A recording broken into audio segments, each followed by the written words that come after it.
Slowly but surely, I got this thing inside last fall. Oops, sorry about that. Phone's slippery. Got this thing inside last fall, and I wanted to kind of get it going again.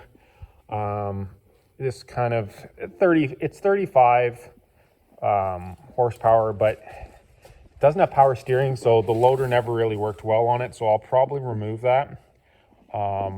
It needs to get flushed anyway, because it seems like water's gotten into the crank anyway, or not into the crank, into the tranny. So I got to flush that, get that out. I'll probably remove this, and I think that'll make a big difference on it basically running right and kind of working well. I have been watching some videos on these things and learning about the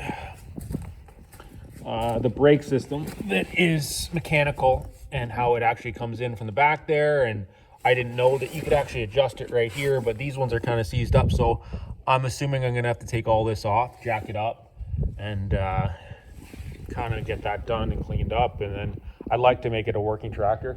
We have another one, which was a that is a 165, which was nice because it had power PTO, so you didn't have to worry about mechanical PTO, and it had power steering, but it just had so many more hours on it. I'm just not really excited about it, so it's yeah, I haven't really looked at that one, and I'm not really excited about working on it too much. And yeah, so that's kind of where we're at today. Yeah, so I just want to kind of give you guys a little update and